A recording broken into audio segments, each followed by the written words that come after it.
¿Puede una persona adorar a Dios y ser idólatra al mismo tiempo? Para ello es necesario, Jonathan, entender qué significa la palabra adorar. Porque una persona dice, yo adoro a Dios y no importa aunque yo admire a alguien, porque esa es la excusa, yo admiro a alguien. Pero en realidad esa palabra admiración es como si estuviéramos hablando de adorar. Y adorar es una actitud de rendirse, de postrarse y de estar a disposición o a la merced de. Así que no podemos decir que podemos adorar a Dios, pero también idolatrar a una persona porque no podemos servir a dos señores.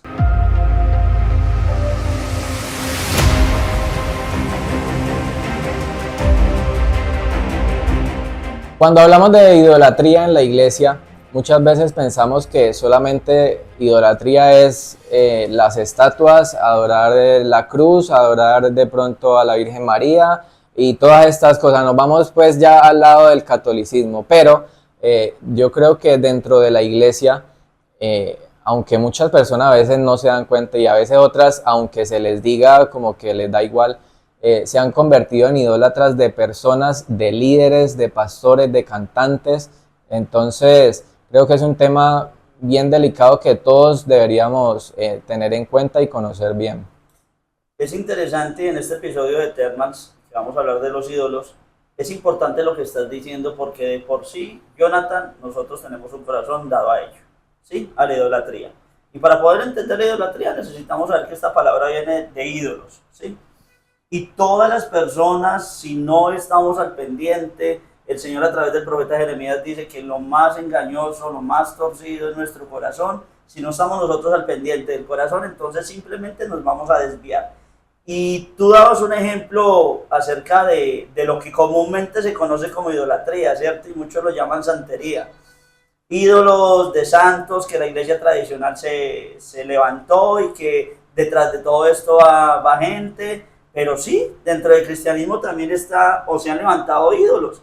La cruz se convirtió en un ídolo dentro del cristianismo, porque cuando yo pongo la cruz como un medio, como una imagen para simbolizar a Cristo, realmente estoy quitando la labor, el esfuerzo y el trabajo de nuestro Señor en la cruz, porque Jonathan, yo te pregunto, ¿quién venció? ¿Cristo o la cruz? Listo. Entonces, ahora la gente va a decir, bueno, entonces no voy a usar la cruz, voy a usar un Cristo. Y ahí es donde yo tengo que irme a la palabra porque en el libro de Éxodo el Señor le da una orden al pueblo de Israel y nosotros somos el Israel espiritual de Dios y nos dice, no te harás imagen ni cosa semejante. Escuchen con atención porque la gente dice, no, es que esta no es la imagen de Cristo porque sí, es verdad, nadie lo conoce, pero haz algo que le asemeja a él. No, el Señor dice que nada que sea semejante, ni de lo que está en los cielos, ni de lo que está en la tierra, ni lo que está debajo de la tierra. Entonces, es importante yo empezar a reflexionar y a observar que para mí es un ídolo. Porque si tú te das cuenta, el esposo es un ídolo para muchas esposas. Por mucho tiempo lo fue. ¿Quién era el primero que se atendía en la casa? Al esposo. Pero eso es bíblico. Un momento. ¿A quién se le da la mejor comida? Al esposo. Bueno. ¿A quién se le da la mejor silla? ¿A quién la esposa doblaba rodillas y le quitaba los zapatos y le quitaba las medias? Y no era porque era un simple amor, no, porque esa mujer idolatraba a su marido. Como muchos maridos han idolatrado a sus mujeres, entonces se olvida de que existe papá y mamá porque solamente existe su mujer. Se olvida de que tienen hijos porque solamente existe su mujer. Entonces se convierte y un ídolo es un centro de atracción o de atención en el cual yo estoy involucrando tiempo, esfuerzo y dedicación. Y cuando esto se involucra al 100% por algo, por alguien, entonces simplemente me levanté un ídolo. Yo le había mandado a usted un video acerca de una cantante que hoy en día es famosa pues en redes sociales, de pronto no todo el mundo la conoce, pero pues se ha convertido bastante famosa pues en internet, por internet, y pues me imagino que dentro de las iglesias también las que están como conectadas pues con esto, eh, donde llegaba esta cantante, no sé si era un concierto, un evento, no sé, pero usted ve la gente como la recibe y es mejor dicho que ya se fueran a desmayar de la emoción pero entonces ahí llega el punto y es que de pronto la gente dirá, no, pero pues que es, no sé, la unción o porque pues esas son las excusas que va a poner siempre la gente, ¿no? O que es una mujer de Dios, entonces hay que honrarla porque hay que honrar a los hombres de Dios, a las mujeres de Dios. Esa es la palabra más fiel que usan ellos, honrar. Es que hay que honrar a los hombres de Dios, a las mujeres de Dios. Y tú lo pones como ejemplo de esta salmista. Y yo te pregunto a ti, ¿por qué se le pide el autógrafo generalmente o secularmente se le pide el autógrafo a un artista? Para tenerlo guardado en un lugar de... Muchas veces hasta en cuadros, ¿no? Los Sí, ponen en la mitad de la sala y... a eso íbamos, para admirar, ¿cierto? Ajá. Oh, mira, ve, la camiseta está autografiada por Cristiano Ronaldo, por Lionel Messi, ¿sí? Entonces, para esa persona eso es como llenarle, ¿cierto? Un simple autógrafo o una simple tinta, una simple letra, para esa persona le llena, le, le trae ánimo, como que llena su interior, algo que empieza a entender que esa persona le llena ese artista, pero no le llena nada más, sino simplemente lo que es efímero. Tú hablas entonces de esas cantantes o esos cantantes cristianos. Bueno, ¿por qué? Porque es que su música me ministra. Ujú. Su música me hace que yo tenga un encuentro con el Señor. Su música me revela al Espíritu de Porque es Dios. que la mujer de Dios, y mejor dicho, cuando canta usted viera eso como mueve el Espíritu Santo. Gracias. Entonces, cuando sucede esto, lo mismo sucede con el que hace milagros. Viene el hombre de Dios, el ungido del Señor. Entonces, ¿qué hace la gente? Estar en primer lugar. Se pelea por estar en primer lugar. Si es un concierto, los conciertos que hacen los empresarios venden palcos, venden VIP, venden general. Y si tú quieres estar más cerca del artista, pues vas a comprar el platino o el VIP, como lo estén llamando en el momento, para estar más cerca de... ¿Para qué? Yo te pregunto a ti, Jonathan. Yo estoy tan engañado e ilusionado de que no soy idólatra de un personaje, pero pago 5, 6, 10, 15 millones por estar cerca de la tarima. Ve, yo te pregunto, si es un concierto y me reúno con el pueblo de Dios a adorar a Dios y a exaltar a Dios, no vale igual que yo esté adelante o que esté atrás y voy a adorar solamente a Dios. ¿Para qué pago un montón de plata para estar en primer lugar, para ver al personaje de frente? Porque lo admiro, porque es mi ídolo. No he querido aceptar. Pasa el llamado profeta, el que dice profecía. Entonces me hago en primera fila porque yo quiero que el profeta me hable, porque ese sí es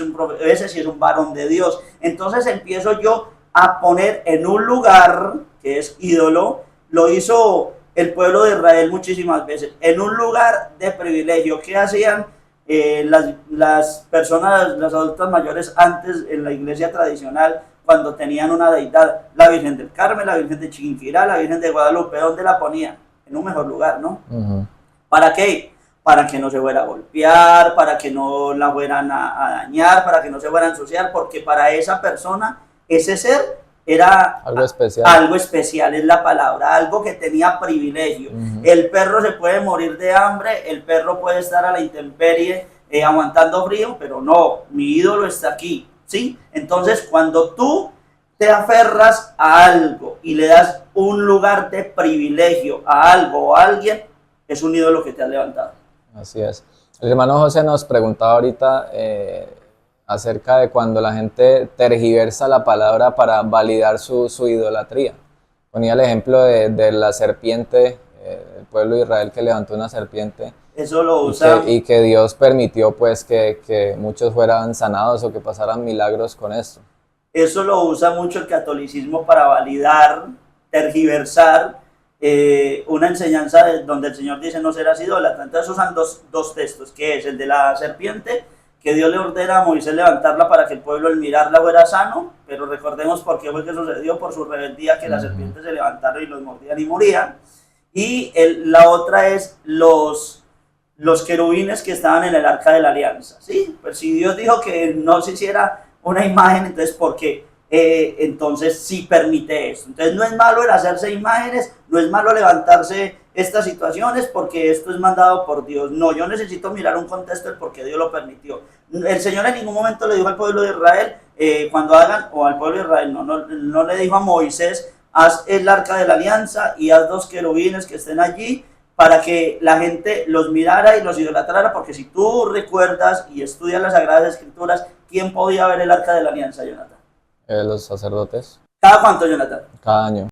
Exacto, Jonathan. Cada año un hombre, entre esos Zacarías, y si recuerdas el papá de Juan el Bautista, fueron al templo, ¿sí? Al lugar santísimo, que era el lugar donde solamente el sumo sacerdote podía entrar, y entraba con la facultad de poder ministrar la presencia del Señor. Pero no dice que ellos se postraban ante los querubines. Entonces, si Dios hubiera enviado a Moisés a hacer estos querubines para que fueran idolatrados o fueran parte importante en el pueblo de Israel, Dios no le hubiera dicho a Moisés, tenlos en un lugar santo, en un lugar santísimo, donde solamente un hombre cada año pueda entrar y ministrar la presencia del Señor. Ahora, para terminar y dejar en claro acerca de esta serpiente, la serpiente el Señor nos mandó al pueblo que la adorara, no. Fue una imagen, y más adelante de pronto lo veremos en otro episodio, una imagen que representa a Cristo. Cristo es nuestra salvación, y esto de pronto tipifica algo, pero no era la serpiente la que sanaba. Dios hizo que el pueblo de Israel estuviera sujeto a algo pagano para que el pueblo de Israel supiera lo que era ser rebelde delante de la presencia del Señor y las consecuencias que tuvieran. Porque si Dios permitió la serpiente para que el pueblo lo tuviera como un ídolo, ¿por qué Ezequías, el rey, cuando la ve? ¿Cuántos reyes habían pasado, Jonathan, en Israel, en Judá en este tiempo? Muchísimos. Y nadie se había dado cuenta. ¿Por qué? Por lo que estás diciendo ahorita. La gente se acostumbra. La gente se acostumbra a levantarse a ídolos y ni siquiera los puede ver. Y Ezequías tenía una plena relación con Dios. Entiende que dentro del templo del Señor estaba la serpiente. ¿Qué manda hacer? La manda a destruir, la manda a volver polvo y la tira por el río. ¿Para qué? Para que el pueblo entienda que solo mi mirada, mi esperanza y mi lugar especial es para el Señor. Yo creo que algo que normalmente uno debería pedirle a Dios es que Dios le muestre cada que uno, porque como usted decía al principio, el corazón es dado siempre, el corazón de las personas siempre es dado a eso, a hacerse ídolos. Entonces, algo que uno debería tener por costumbre de pedirle a Dios es que siempre le esté mostrando eso que uno a veces, sin darse cuenta, empieza a darle como ese lugar, lugar de privilegio, como usted decía. Miremos la Biblia y empecemos a relacionar todo lo que estamos viendo y entender qué es lo que nos dice la Escritura. Yo quiero, Jonathan, que vayamos al libro de Levítico, en el capítulo número 26, en el versículo número 1, y descubramos lo que el Señor quiere hablarnos a través de su palabra para entender en realidad y para conocerme yo, porque yo te voy a poner ahorita unos ejemplos de gente cristiana que se ha levantado ídolos y que ni siquiera los ha reconocido. Mira, leamos ahí, Jonathan, capítulo 26, versículo 1 de Levítico. No haréis para vosotros ídolos, ni escultura, ni os levantaréis estatua, ni pondréis en vuestra tierra piedra pintada para inclinaros a ella, porque yo soy Jehová vuestro Dios. Entonces, fíjate bien que el Señor dice ídolos, escultura, imagen. Es decir, empieza a nombrar, porque hay gente que dice, no, pero es que yo en mi casa yo no tengo ninguna escultura. Yo no tengo ninguna imagen y entonces yo no soy idólatra. Pero te voy a poner unos ejemplos. Hermana, ¿por qué has faltado tanto a la iglesia? No, pastor, desde que tengo el niño ya no tengo tiempo. Pero, hermano, ¿y por qué no has vuelto a la iglesia? No, pastor, es que el Señor me dio el trabajo que yo le estaba pidiendo y ya no me queda tiempo para irme a congregar. Entonces, ¿qué ves tú allí, Jonathan? Están poniendo por encima otras cosas, por encima de Dios. Cuando se le quita el primer lugar, cuando se le quita el tiempo y el lugar de privilegio al Señor, es un ídolo, ¿sí? Ya no tienen tiempo de congregarse, ya no tienen tiempo de orar, ya no tienen tiempo de exaltar al Señor. Ay, pastor, pero como usted no sabe qué es tener un hijo, usted no lo puede entender. Jonathan, usted hoy en día tiene el privilegio de tener un hijo y genera más esfuerzo buscar a Dios teniendo un hijo. Sí, claro. ¿Cierto? Pero ¿qué tienes que hacer? Hacerlo, Esforzarse, claro. ¿cierto? Lo tienes que hacer. ¿Por qué? Porque un día tenías la oportunidad y la bendición de estar solo, ¿cierto? Ay, pastor, una bendición ser casado, sí, también es una bendición, pero cada tiempo genera una bendición donde yo tengo un tiempo para el Señor. Tenías más tiempo para el Señor, te involucraste, te casaste, Dios te dio un matrimonio, un hogar, ¿Necesitas generarle tiempo a tu esposa? Sí, claro. ¿Y Dios? Primero. Ok, más esfuerzo, ¿cierto? Tienen el privilegio de estar por un tiempo y gozarse como pareja, pero después llega el tiempo de los hijos. ¿Genera más tiempo los hijos? Sí. Sí. ¿Y Dios? Tiene que seguir siendo el primero. Ok, entonces significa, es que entre más responsabilidad menos tiempo me queda. No, entre más responsabilidad es donde yo tengo que poner mis prioridades. ¿Amas a tu hijo? Claro. Lo amas muchísimo. ¿Amas a tu esposa? La amas muchísimo. Pero sobre tu esposa y sobre tu hijo, ¿quién debe estar? Dios. Entonces, como tenías tiempo antes, cuando eras soltero, para buscar a Dios, lo tienes que tener también hoy. ¿Por qué? Porque ese Dios al cual adorabas cuando soltero te dio un matrimonio, te dio un hogar, te dio unos hijos y te sigue bendiciendo. Y entre más el Señor te bendiga, al que más se le da, más se le exige. El día de mañana tú le puedes decir, ay Señor, pero es que tú sabes el esfuerzo que estaba haciendo por agradar a mi esposa, por estar al pendiente de mis hijos, por la empresa que me regalaste, porque tú sabes, Señor, que yo estaba generando empleos y la gente tiene que recibir bendición porque la gente quiere validar lo que no pueden dar, ¿sí? Ay, pero el Señor me entiende, ¿no? ¿Sabes? El Señor sí entiende. Entiende que dejaste tu primer amor. Se lo dice a la iglesia en Apocalipsis. Yo conozco tu esfuerzo, tu arduo trabajo, que no puedes soportar a los que se dicen ser apóstoles y no lo son, y tu ardua paciencia, pero tengo contra ti lo primordial, que has dejado tu primer amor. ¿Se acuerdan cuando usted hacía vigilias en su primer amor? Sí. ¿Cómo eran esas vigilias? Mejor dicho, toda la noche. Ok, a las 6 de la mañana nos íbamos, ¿se acuerda? Como y a trabajar. Y a trabajar, y no cualquier trabajo, era trabajo duro, ¿cierto? ¿Cómo son tus vigilias hoy en día? No me respondas. Entonces, a eso vamos. ¿Por qué? Porque empezamos a excusar, empezamos a poner poquito a poquito, sin darnos cuenta nosotros, ¿sí? No queremos aceptar que hemos descuidado la relación con Dios. No queremos descuidar que Él ya no es el primero, que yo ya tengo otros ídolos. El pueblo de Israel decía adorar a Dios, pero tenía otros ídolos. Josué le dice, ¿a quién van a servir? A Jehová. Entonces Josué viene y les dice, bueno, si a Jehová van a servir, entonces quiten los dioses que ajenos, los ídolos que ustedes tienen dentro de sus vidas, de sus hogares. ¿Se acuerda de Gedeón? Sí. ¿Qué pasa con Gedeón? Porque a mí me encanta la historia de Gedeón. ¿En qué sentido? En que se le aparece el ángel de Jehová a Gedeón y el pueblo de Israel estaba mal. ¿A causa de qué?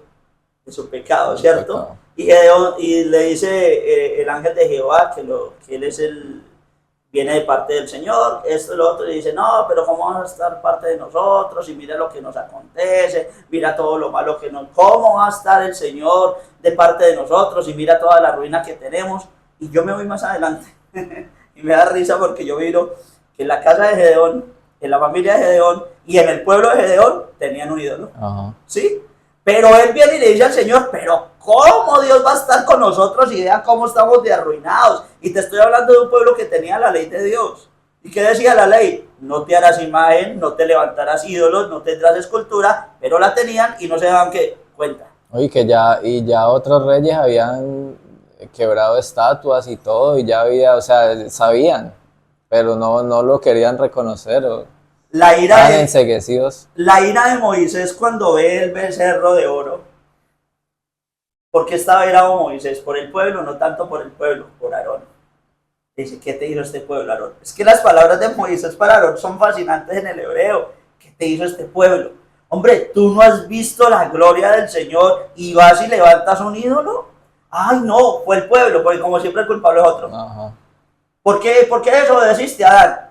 No, fue la mujer que me diste. ¿Por qué desobedeciste, Eva? No, fue la serpiente que me engañó y la serpiente no tuvo a quién más culpar y hasta ahí quedó el asunto. Así es el ser humano, queremos culpar a otros y los únicos responsables somos nosotros. ¿Qué nos está diciendo el Señor? Esa palabra ídolo allí en el hebreo es la palabra terapín y significa símbolo divino. Escucha lo que es un ídolo, un símbolo divino. No le toques al niño porque te metes en la grande.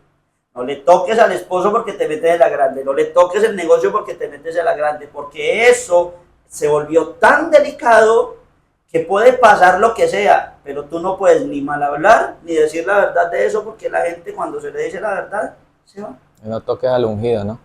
Es es otra cosa que se ha malinterpretado.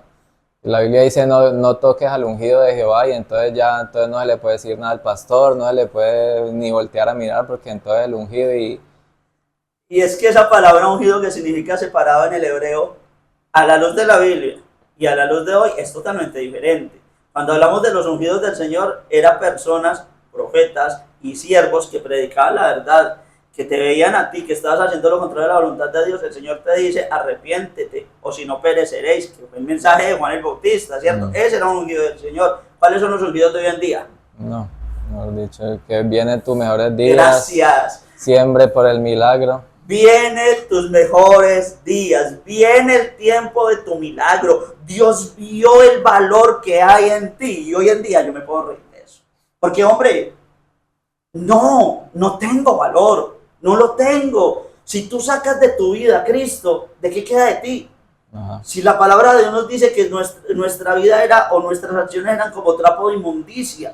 Entonces la gente cree que un ungido, Jonathan, es aquel que te dice cosas que a ti te agradan, ¿sí?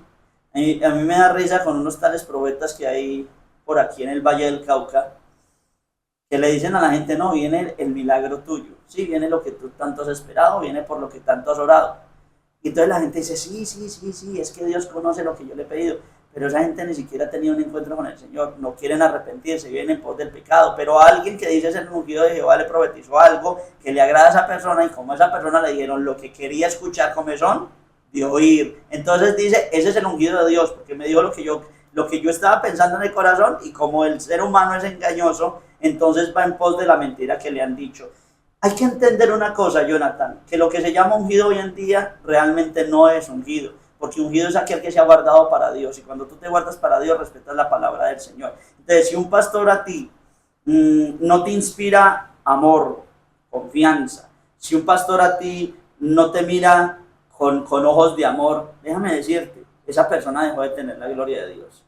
Hay pastores que entran a un evento y dicen, nadie me toque. Sí. Benny Hinn, en un evento en Bogotá, llegó y dijo, yo voy a salir por esa puerta y no quiero que nadie me vaya a tocar. ¿Qué significa esto? Y ahora, eso por Benny Hinn, ojalá se hubiera arrepentido, pero te pregunto a ti, ¿y para qué la gente quiere tocar a un hombre? ¿Para qué?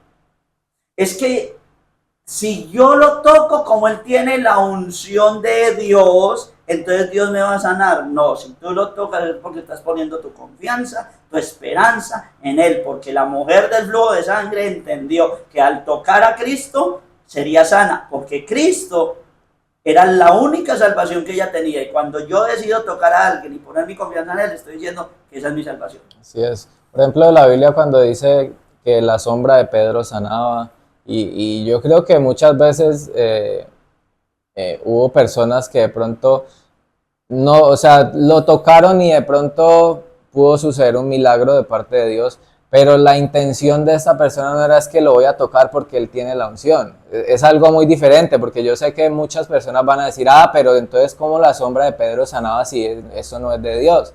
Pero es que, o sea, la sombra de Pedro sanaba, pero porque Dios quería, no porque la persona iba y le decía, venga, páseme la sombra por aquí. Ahí hay dos puntos. Si la gente buscaba la sombra de Pedro para eso, y si Pedro buscaba que la gente se pusiera delante de su sombra para ser sano, que en ninguno de esos casos porque otra cosa es que cuando los apóstoles, alguien se les arrodillaba de una, no, levántese, ¿qué está haciendo? Y a eso vamos ahorita. Cuando hablas de tocar, ¿recuerdas al profeta Eliseo? Él muere. Y Eliseo muere y lo entierran. Y están en una guerra y tiran un cuerpo de un muerto y cae sobre los huesos de Eliseo. Y sí, es verdad, la unción que tenía Eliseo era tanta, porque tenía tanta gloria de Dios, que hizo que ese muerto resucitara. Recordando que ahorita te hablé de Benny Hinn, la historia de Benny Hinn se centra, o sea, en lo siguiente. Una mujer que se llamaba Kathryn Kuhlman. Esta mujer predicó, ganó muchas almas, se equivocó, como todos los mortales, se recasó. Su ministerio después del recasamiento cayó. Al tiempo la mujer murió, y Benny Hinn cuenta en uno de sus libros de que él fue a la tumba de esta mujer y puso sus manos sobre la tumba y recibió la unción.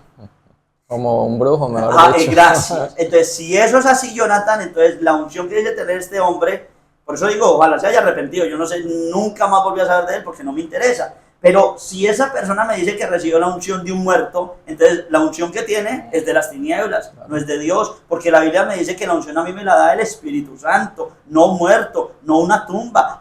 ¿Por qué sí pasó con el profeta? Porque el tiempo del profeta era muy diferente y lo que pasó con el profeta, el muerto no va a buscar el profeta, ni los que tiraron al muerto lo tiraron con el propósito de ellos, como lo acabaste de hablar con el apóstol Pedro. Y sí, hay gente que Dios utiliza. Mira, yo puedo pasar por el lado tuyo y Dios pone en mi corazón orar por ti sin saber qué va a pasar. Y más adelante Dios te hace el milagro. Pues yo no tuve ningún propósito de que tú pusieras mi esperanza en mí. Yo simplemente hice lo que el Espíritu Santo me llevó a hacer. Sí, porque soy un instrumento en las manos de Dios. Lo hizo Pedro, lo hizo Pablo cuando le llevaron los paños porque estaba muy lejos. Entonces Pablo oró para que Dios sanara y ponía los paños y la gente fue sana. Pero en ningún momento tú ves que el Señor dice en la Biblia, de ahora en adelante ustedes van a orar por los paños y los paños los van a llevar, porque eso es lo que hacen hoy en día. Se quitan la chaqueta, ¿sí? El blazer, se lo quitan los pastores y empiezan a golpear a la gente. No, y eso es poco, porque poco de barrabasadas con las que salen. Entonces, y la gente esto lo ve como hombres de Dios y han puesto su esperanza. Ve, vamos a hacer una campaña evangelística, ven a nuestra iglesia, es un domingo de arrepentimiento. No van a no van. Pero domingo 20 y algo de tal mes, viene el pastor, profeta, evangelista, apóstol, el que sana, el que hace milagros desde República, desde estados, de donde yo no sé qué. Y tú vas a ver ese lugar y son multitudes. Y la gente dice, el engañado. ¿Cómo la gente está buscando de Dios? No te engañes, no están buscando a Dios, están buscando a su ídolo, porque si buscaran a Dios tuvieran un corazón de arrepentimiento. Claro. Hay otra palabra que usa el hebreo para ídolo y es la palabra elil y significa vanidad, ¿sí? Significa algo que no tiene valor y eso es lo que el Señor nos dice en la palabra. Yo quiero que vayamos al libro de Levítico, Jonathan, en el capítulo número 19, en el versículo número 4 y miremos lo que nos dice aquí la escritura. Levítico 19, versículo número 4. No os volveréis a los ídolos, ni haréis para vosotros dioses de fundición. ¿Quién lo dice? Yo, Jehová vuestro Dios. Yo, Jehová vuestro Dios. El día que llegues a ser pastor, Jonathan, y una persona empiece a poner su confianza, su esperanza y el lugar de preeminencia sobre ti, y tú lo permites, tú estás validando la idolatría y quieres que la gente te adore. Porque un verdadero siervo de Dios, y en esto hay que estar muy, muy concentrados, porque yo conozco montones de predicadores que les fascina que la gente los siga, que les fascina que la gente los admire, que los reconozca.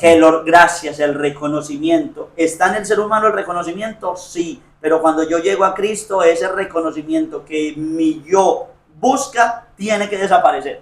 Por eso es que hay algunas denominaciones que le han enseñado a la gente, y más los del G12, tienes que hacer discípulos. Es que la Biblia dice que hay que hacer discípulos. Sí, claro, la Biblia dice que hay que hacer discípulos, pero nunca la Biblia me dice que tengo que hacer discípulos para mí. Y entonces te preguntan a ti, ¿y cuáles son tus 12? Y un día me preguntaron, ve pastor, ¿y cuáles son sus 12? Porque desde el pastor tienen 12 principales, ¿sí? 12 discípulos. Y yo le digo, ¿cómo así que 12? Sí, los 12 que tú tienes que tener. No. Yo tengo la facultad de predicar la palabra del Señor, pero yo no tengo discípulos. Es lo mismo que hizo Satanás, ¿no? Lo mismo que hace Satanás, imitar las cosas de Dios. Sí, entonces, con el propósito de tener el reconocimiento. Ajá. Entonces, mis 12, tú los vas a escuchar, todos los que sean del G12, mis 12. Estos son mis discípulos y el Señor en ningún momento me mandó a ser discípulos para mí. El Señor me mandó a ser discípulos ¿para quién? Para Cristo. Entonces, cuando yo busco que alguien me siga, porque la palabra discípulo es seguidor. Y si yo digo que tengo 12 personas, 12 discípulos, es porque estoy buscando que 12 personas que me sigan. Y el Señor en ningún momento me está diciendo que debo enseñar a la gente a mirarme a mí. Mira lo que sucede en Apocalipsis. Porque lo hace, y como lo hemos dicho desde un principio, en nosotros está hacer aquello que es contrario a la voluntad de Dios. En el capítulo 22 de Apocalipsis, en los versículos 8 y 9 nos dice: Y te voy a hablar de un varón, Jonathan, que estuvo con el Señor Jesucristo, el apóstol Juan. Y dice, yo Juan, soy el que oyó y vio estas cosas. Y después que las hube oído y visto, me postré ¿para qué? Para adorar ¿A quién? a los pies del ángel. A los pies del ángel que me mostraba estas cosas. Pero él me dijo, mira, ¿qué? No lo hagas. Porque yo soy consiervo tuyo de tus hermanos los profetas y de los que guardan ¿qué? Las palabras de este libro. ¿Cuál es la orden? Adora a Dios. Cuando tú eres un verdadero hombre de Dios, un pastor, y tú ves que la gente va en pos de adorarte a ti, tú les pones un freno. No, señor, estás haciendo lo malo, vas a pecar, te vas a dañar y me vas a dañar a mí, vas a ser piedra de tropiezo, porque mi corazón es dado. No fue el deseo de Satanás como lo nombraste ahorita. Satanás dijo, subiré ¿qué? Al cielo, en el trono de Dios. El deseo de Satanás era ser ¿qué? Adorado, admirado. Fue el mismo deseo que le puso a los hombres, a Adán y a Eva en el huerto del Edén, y es el mismo engaño que le ha puesto en el corazón a los hombres. Él quiere que los hombres adoren a alguien, tengan un ídolo, y quiere que los que están en lugares de ser vistos busquen ser adorados. El Señor que está diciendo, no adores a hombres ni a seres angelicales, adora a Dios. Así es. Yo creo que entonces podemos decir que la idolatría también está dentro de la iglesia, pero entonces nosotros como cristianos, cuando verdaderamente somos seguidores de Cristo, tenemos que estar al pendiente de esto para no caer en este pecado, pues, que contamina nuestro corazón. Y no solamente idolatramos muchas veces personas, sino también, como usted decía ahorita, el trabajo, situaciones, cosas. O sea, cualquier cantidad de cosas se puede convertir en un ídolo sin uno darse cuenta. Tú ves a muchas personas adorando a Dios con pasión, pero en otros días no los ves con la misma pasión, y tú le preguntas, ¿y por qué no estás cantando como sabes cantarle al Señor? No, porque el que está cantando no me gusta. ¿Sí? Próximo domingo vamos a tener como invitado al líder tal, va a predicar, y la iglesia no va. Entonces tú te das cuenta que la gente no está buscando a Dios, la gente está buscando a un hombre que es el ídolo de su corazón. Entonces, si tú adoras a Dios, no te importa quién esté cantando, ¿sí? Tú estás adorando a Dios. Si tú estás buscando la palabra de Dios, no te importa quién está predicando, si esa persona de verdad predica a Cristo, ¿no? Porque si una persona no predica a Cristo, obviamente yo no voy a ir. Pero si esa persona predica a Cristo y yo no quiero ir porque el pastor no va a predicar, entonces no estoy buscando a Cristo, estoy buscando a mi ídolo. ¿Cuál es mi ídolo? El pastor, el salmista o cualquier otro. Y si hay un salmista que busque dar autógrafos, no ha entendido. Quiere que lo idolatre. Si hay gente buscando autógrafos, fotografías, no es lo común. ¡Ay, allí está el salmista! Una fotografía. ¿Para qué? ¿Para qué? Yo te digo, ¿para qué? Concéntrate en buscar al Señor, concéntrate en rendirte a los pies de Cristo, porque la mayoría de esta gente ni conoce la palabra del Señor. Bueno, yo ahí le tengo una pregunta. O sea, de pronto muchas veces también no puede ser como la intención también, porque de pronto, si de pronto yo estimo a una persona de estas y quiero una foto, no porque de pronto yo diga, ay, es que el ungido, es que yo quiero, sino simplemente porque es una persona que me cae bien y de pronto quiero tener la foto. No, allí no hay ningún problema, el deseo del corazón, ¿sí? Claro, es que es eso, la intención y el deseo con el que uno...